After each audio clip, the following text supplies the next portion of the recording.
John, on the drones, does the U.S. government have any of its own imagery or video of these systems? I'm not aware that we have U.S. government produced imagery ourselves, but as I said in my opening statement, we have certainly done thorough analysis of the existing imagery. Like from people's cell phones that we're seeing? Basically, with what you're looking at, how can you credibly tell people that there is no public safety threat, there's no national security threat, that there's no reason to believe that a foreign government is involved? Because the analysis thus far, in an investigation that is ongoing, has not revealed any national security or malicious intent or criminal activity. But, Jackie, I would remind you, we're at the beginning here, not the end. There's a lot more work to be done, and we're working closely with state and local authorities to gain more information. I would argue that we're moving pretty well here with a sense of energy to try to figure out what we can do to learn more about this. We're still in the middle of an ongoing investigation, and I'm up here explaining to you and let you know what we know so far, what we believe so far. If information comes to light that changes that characterization, then my goodness, we'll be the first ones to let you know. But right now, there's just no indication that this is some sort of foreign malign activity or, in fact, even criminal. Well, what I don't understand is, this has been happening since late November.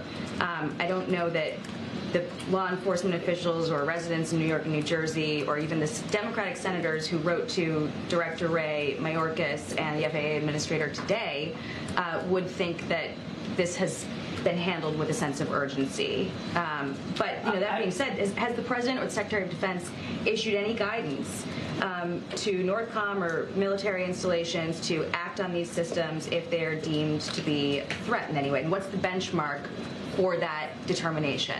So two thoughts. First of all, you're right, late November. It is now, the 12th of December. So I think it shows that we're moving on with this, and we're going to stay on it. So I want to disabuse you of any notion that we're not taking this seriously, because we are. I can also tell you that if the President, as Commander-in-Chief, believed, based on the information that he'd been given, that there was a national security threat at play here, or even a public safety threat at play here, he would issue the appropriate directives to not only law enforcement, but perhaps even the military if that was needed. I want to go back to something I said at the top. There has been no evidence of any of this activity in or near restricted spaces. That's not what the senators said in the letter. They said, in fact, that they've been observed maneuvering their critical infrastructure, sensitive locations, including reservoirs and military installations, and cited a concern from law enforcement about public safety threats because a medevac helicopter was prevented from transporting a seriously injured patient for care because of the presence of these drones. I stand by my opening statement. Can you make that make more sense? Because I think people in New York and New Jersey see drones the size of an SUV over their house every night and think that that doesn't make any sense. Certainly I understand why people would be looking at this and being concerned about it.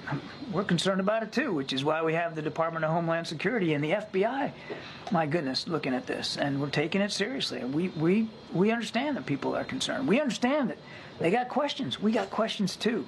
And we're working hard to get the answers to that.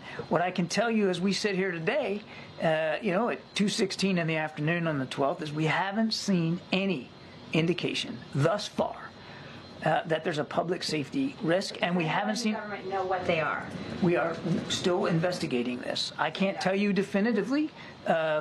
I cannot characterize for you definitively what these sightings are. I can just go back to what I said at the opening. We've looked at the imagery. We can't corroborate some of the reported sightings through our own expert analysis using sophisticated detection techniques, but that doesn't mean that we're putting our pen down here this afternoon and calling it a day. We're going to keep at this. What are you doing, though? We are continuing to investigate it, as I said in my opening statement, 2 federal agencies, as well as the United States Coast Guard and state and local law enforcement officials, which we are staying in close touch with.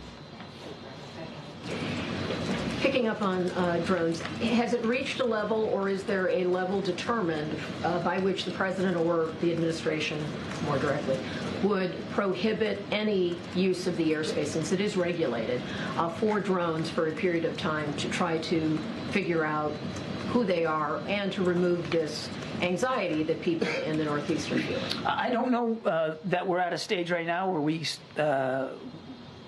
we're considering that sort of a policy option, but I can tell you that we're going to keep an open mind here, and I think we're going to, whatever policy options we determine are appropriate will be informed by the investigation. And thus far, in this early stage of the investigation, there's just no national security threat that we see and no public safety risk. So again, you want to be careful that you don't